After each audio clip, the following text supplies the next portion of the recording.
crisis hit PM's polling plunges further in the wake of a series of controversial decisions and scandals.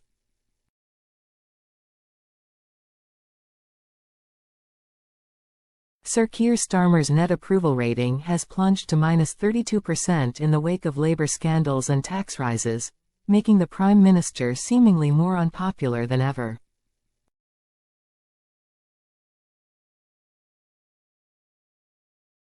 An Opinium survey recorded a significant uptick in the number disapproving of his performance, after a month in which farmers protested against unfair inheritance tax changes and the PM faced questions over appointing a convicted criminal to his cabinet.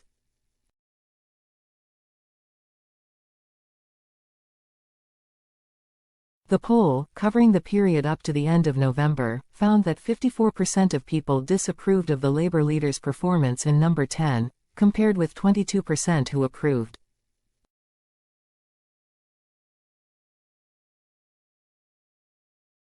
It puts him way behind Kemi Badenoch's net approval rating of -6%, although Sir Keir still has a 5% lead over the Tory leader when it comes to who voters think would make the best PM.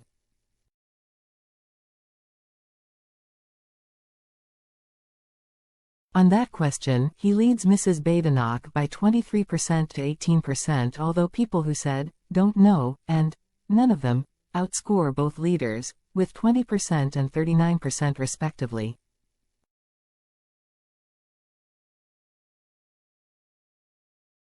Sir Keir has faced a backlash over a string of controversial decisions since Labour took office.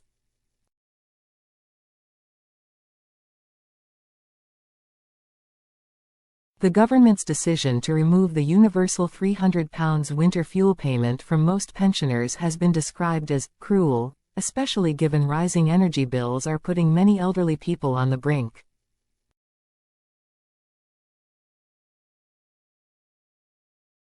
Farmers including Jeremy Clarkson also marched on Westminster in opposition to budget plans to restrict the 100% relief on inheritance tax to the first £1 million of agricultural land and property.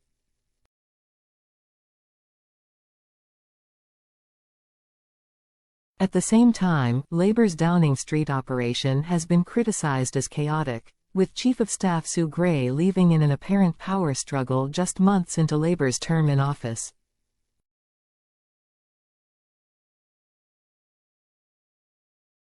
Sir Keir was also roundly criticised for accepting freebies, including thousands of pounds of clothing and multiple pairs of glasses from millionaire Labour donor Lord Wahid Ali.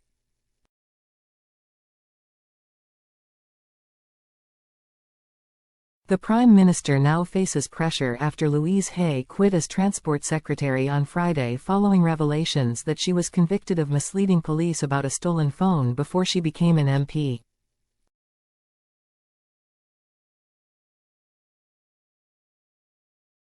She had told Sir Keir of her conviction on joining his frontbench team in opposition, raising eyebrows as to why he appointed her.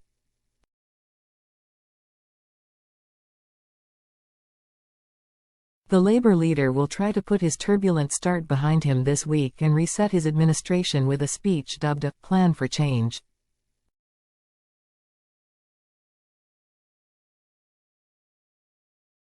It is being seen by many as an admission that the government has failed to get its message across.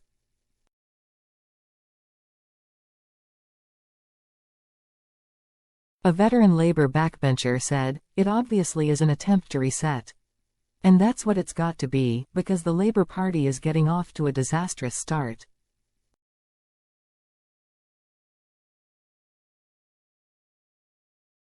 Sir Keir said, "This plan for change is the most ambitious yet honest program for government in a generation."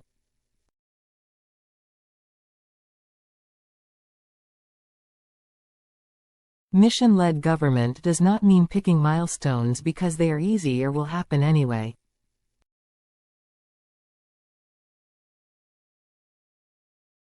It means relentlessly driving real improvements in the lives of working people.